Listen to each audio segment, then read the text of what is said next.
Welcome back to the programme नाजरीन। पाकिस्तान समेत दुनिया के मुताद्दिद ममालिक में लोगों को विटामिन डी की कमी का सामना है और विटामिन डी इस बात का तयन करती है कि जिस्म को कितनी कैल्शियम और फॉस्फेट की ज़रूरत है। ये दोनों अनासिर हड्डियों, दांतों और पट्टों की सेहत के लिए बहुत ज़रूरी होते हैं। कोरोना वायरस में विटामिन डी कितना ज़रूरी है? पाकिस्तान में इस वक्त कितने फ़ीसद अफराद को विटामिन डी की कमी का सामना है? ख़वातीन के लिए विटामिन डी कितना अहम है और इंसानी जिस्म को कितने फ़ीसद विटामिन डी की ज़रूरत होती है? इस हवाले से हम बात करेंगे। हमारे साथ मौजूद हैं डॉक्टर अजीत लाल और डॉक्टर तज़ीन अब्बास साहिबा। अब डॉक्टर अजीत लाल जो हैं वो कंसल्टेंट साइकियाट्रिस्ट हैं और डॉक्टर तज़ीन जो हैं वो गायनेकोलॉजिस्ट हैं। तो हम इनसे जानेंगे इस हवाले से। अब ये जो बात हमने की, इसमें कोविड भी आ गया, इसके अंदर जो है वो विटामिन डी का सिलसिला भी आ गया। अब इस चीज़ को हम कैसे जाने कि जो कोविड है उसकी वजह से आपकी जो जहनी सेहत है उसके ऊपर क्या असर पड़ता है, और फिर हम उसको विटामिन डी से भी कनेक्ट करेंगे। अजीत साहब, देखिए, कोविड की वजह से हमारी जहनी सेहत पे दो तरीके के असरात पड़े हैं। एक तो डायरेक्ट असरात पड़े हैं, दूसरे इनडायरेक्ट असरात पड़े हैं। डायरेक्ट असरात से आप ये कह सकते हैं कि एक खौफ की फ़िज़ा जो छाई हुई है, क्योंकि देखें इससे भी पहले हमारे यहाँ वायरसेस आए हैं, जैसे मर्स है, जैसे सार्स है, जैसे इबोला है, लेकिन जो उनकी जो स्प्रेडिंग थी या वो बहुत कम ममालिक में थी, उनकी भी खौफ की वजह थी, लेकिन उनका जो स्प्रेडिंग था, जो फैलाव था, वो कुछ ममालिक के साथ था। लेकिन कोरोना का जो सबसे बड़ा मसला है वो ये है कि वो बड़ी स्पीड से फैल रहा है। और हालांकि देखा जाए जो पिछले वायरस से सार्स, मर्स और इबोला थे, उनकी मोर्टेलिटी कोरोना से बहुत ज़्यादा थी। अच्छा। इसकी मोर्टेलिटी हम अगर देखें तो 95% तो लोगों को जैसे होता है उनको पता ही नहीं जाता और निकल जाता है, राइट। लेकिन 5% जो लोग होते हैं वो सीवियर होते हैं, जो उसमें भी 2-3% मोर्टेलिटी होती है। वो डिफरेंट मुल्कों में वेरिएशन करता है। तो दूसरा ये है कि आजकल जो हम ये मोबाइल सेल फ़ोन यूज़ कर रहे हैं, इसकी वजह से आप देखें लॉकडाउन की वजह से एवरीबडी इज़ अपने घर में बैठा हुआ है, तो मुख्तलिफ़ किस्म की जो वीडियोस देख रहा है उसमें कोई लोग मर रहा है, चाहे वो किसी भी वजूहात की वजह से हो, लेकिन वो कोरोना को उसको लिंक कर रहे हैं। तो उल्टी सीधी वो जो वीडियोस देख रहे हैं, कोरोना में ये हो रहा है, कोरोना में वो हो रहा है, तो लोगों में एक अजीब खौफ और हिरास बन गया है। देखिए, उसमें कहीं ना कहीं एक लॉजिक है। जैसे मैंने पहले कहा कि देखिए जो पिछले वायरसेस आए हैं ना, तो उसमें कुछ ममालिक में लॉकडाउन हुआ या कुछ मोर्टेलिटी हुई, इसमें मोर्टेलिटी तो कम है, लेकिन जो स्प्रेडिंग है इसकी वो बहुत ज़्यादा है। इसने बहुत खौफ और हिरास कर दिया है। अब इससे बचें कैसे, इस पर हम आपकी तरफ आएंगे, लेकिन हम ज़रा डॉक्टर तज़ीन साहिबा की तरफ जाते हैं। तज़ीन साहिबा, विटामिन डी, अब ये जो विटामिन डी से आगाही का जो दिन है, इसको मनाने का मकसद क्या होता है और इंसानी जिस्म के लिए जितनी ज़रूरत है विटामिन डी की वो कितनी है, कैसे उसको पूरा कर सकता है इंसान? एक तो ये कि सबसे बड़ी बात ये कि आगाही का दिन मनाने से लोगों को अवेयरनेस पैदा होगी, उन्हें आगाही होगी कि हमारे यहाँ विटामिन डी की डेफिशिएंसी है। और ये कोई मामूली बात नहीं है। हम डॉक्टर्स भी जब स्टूडेंट लाइफ में पढ़ते थे तो हमें पता था सनशाइन विटामिन है, vitamin D sunshine vitamin, wherever there sunshine, Africa, Pakistan, India, Dubai, Saudi Arabia, वहाँ पे तो डेफिशिएंसी हो ही नहीं सकती। तो हम हमेशा सोचते थे हाँ पाकिस्तान में अगर होगी तो हिली एरिया में होगी, नॉर्दर्न एरियाज़ में होगी, कहीं और नहीं होगी। एज अ स्टूडेंट हमारा ये कॉन्सेप्ट रहा और बड़ी उम्र तक हमारा यही कॉन्सेप्ट चलता रहा। अब आप पूछेंगे सप्लीमेंट की क्या ज़रूरत है? बात ये जब हमने बता दिया कि 93% पॉपुलेशन, हाँ, इतना तो मुझे समझ आ गया। मैं नहीं पूछूंगी सप्लीमेंट की क्या जरूरत है, क्योंकि आपने बता दिया कहीं से हमें मिल ही नहीं रहा। वैसे मैं आपको एक बताऊंगा, सॉरी मिस्टर, आपने कहा कि सबसे सस्ता विटामिन डी का, तो सबसे सस्ता विटामिन डी सनलाइट से आता है। अच्छा, अब फ्री ऑफ कॉस्ट, फ्री है वो। अब विटामिन डी के लिए जो इम्पोर्टेंट चीज़ है वो ये है कि जब आपने विटामिन डी, तमाम बॉडी के सेल्स में उसके रिसेप्टर्स मौजूद हैं। दूसरी चीज़ ये होती है कि अगर आपने विटामिन डी लेना है तो कितना लेना है और किस डोज में लेना है। और अगर विटामिन डी आप नहीं लेंगे, खुसूसन जो बच्चियां हैं, आज कल की माएँ बनेंगी, जो बच्चे हैं कल के बाप बनेंगे, जब ये ज़ाहिर है इनकी प्रेगनेंसी होगी तो उधर से भी वीकनेस आएगी, इधर से भी वीकनेस आएगी। तो बांझपन जो मौजूद है, आप देखें ओबेसिटी पर से is also due to vitamin D deficiency. अगर आप कहती हैं मैं मोटी हो जाऊंगी विटामिन डी खाने से, नहीं, आप मोटी इसीलिए कि आप में विटामिन डी की कमी है।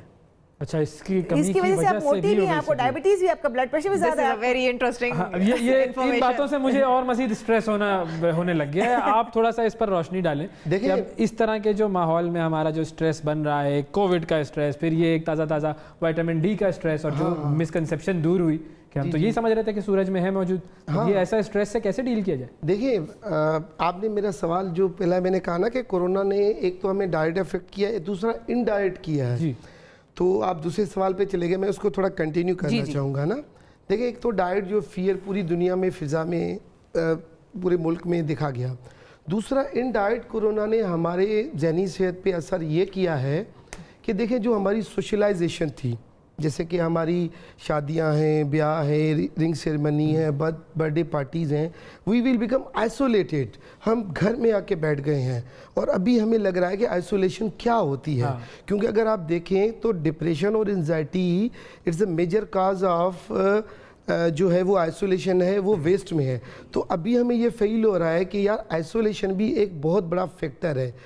दूसरा ये हुआ है कि कोरोना की वजह से हमारे जो बच्चों की जो स्कूल जो जाते हैं, चाहे यूनिवर्सिटीज़ हैं, वो एक्टिविटीज़ वो सारी मुतासिर हुई हैं।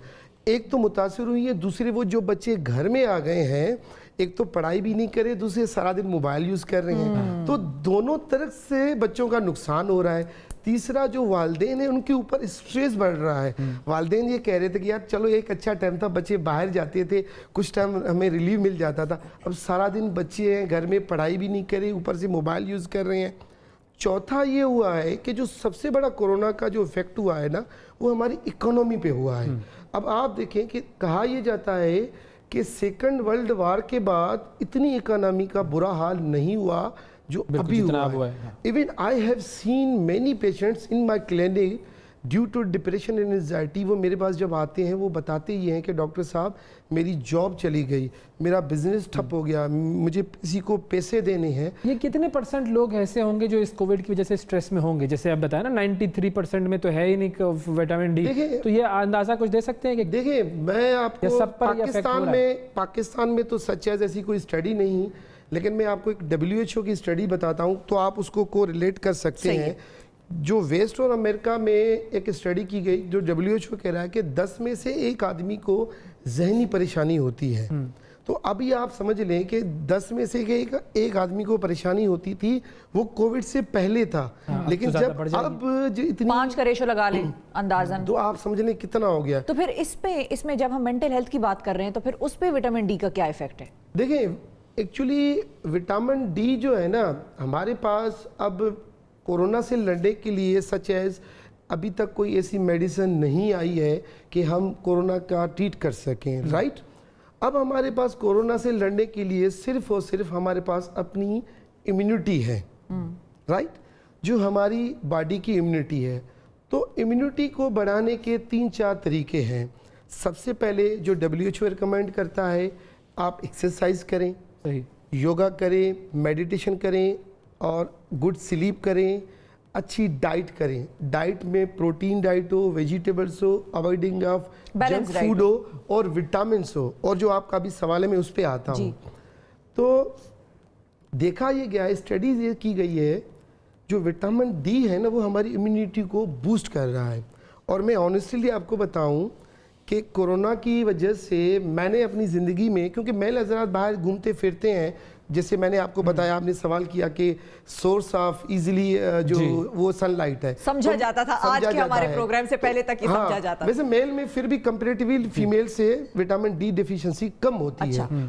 तो अब ये हुआ है कि कोरोना की वजह से me, my family, even my son, we are taking a vitamin D3 in capsule form. बिल्कुल, क्योंकि वो इम्यूनिटी को बढ़ा रहा है। तो हमें जो वाहिद चीज़ करनी है वो ये करनी है कि पेशेंट को 20 लाख इंटरनेशनल यूनिट 4 से 6 हफ्ते तक विटामिन डी कैप्सूल की फॉर्म में है, टैबलेट फॉर्म में है, एम्प्यूल फॉर्म में ओरल लेने के लिए। इंजेक्शन से तो मुझे भी बड़ी चिढ़ आती है, मैं किसी को भी इंजेक्शन रेकमेंड नहीं करती, आई एम सॉरी।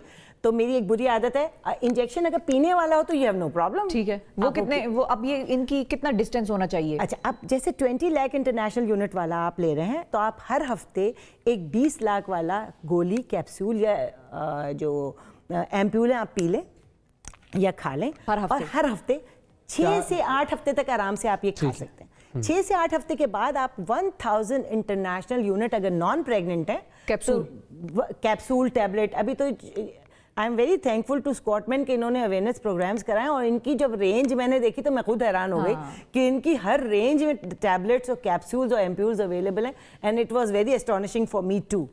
तो आप जब खाना शुरू करते हैं तो उसके बाद 1000 से 2000 इंटरनेशनल यूनिट पर डे आप 6 to 8 वीक्स तक आपने जो लोडिंग डोज ले लिया, जिसको 20 लाख पीने वाले इंजेक्शन, पीने वाला ये कैप्सूल में भी है उनके पास, तो आपने ले लिया। उसके बाद आप 1 to 2000 इंटरनेशनल यूनिट, यानी सुबह में 1000 की और दोपहर में 1000 की या 2000 की गोली ले लें, या फिर आप कहें कि ठीक है मैं 5000 करता हूँ, हफ्ते में एक बार ले लेता हूँ, तो इनके पास 5000 की भी गोली का वो है। जी, कितने अरसे तक ये हमेशा चलता रहे? आप ये आपका मेंटेनेंस है। जैसे आप घर के लिए आटा, चीनी, दाल लाते हैं ना मेरे भाई, विटामिन्स का मतलब है वाइटल अमीन्स, जिस्म के लिए जरूरी चीजें, और वो जो जरूरी है वो हमेशा जरूरी है। क्योंकि पाकिस्तान का यूथ जो है वो 65% 35 से नीचे है, तो मैं उनको के लिए पूछ लेती हूँ आपसे क्विकली कि अगर मैंने इंजेक्शन ओरल नहीं पिया हुआ, मुझ में अभी ऐसा कोई कमी भी नहीं है, कोई सिम्टम्स भी नहीं है, आपको पता नहीं है ना, तो मैं पता भी नहीं, लेकिन दर्द तकलीफ नहीं है, तो मैं ये कह सकती हूँ स्किन भी मेरी ठीक है, बाल भी ठीक है, तो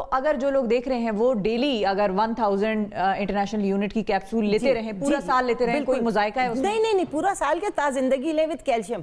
बिल्कुल ठीक है, ताज़ जिंदगी लें, ये मैसेज है। बहुत शुक्रिया अदा करेंगे प्रोफेसर डॉक्टर तज़ीन साहिबा और डॉक्टर अजीत लाल साहब, आपका आप दोनों का बहुत बहुत शुक्रिया।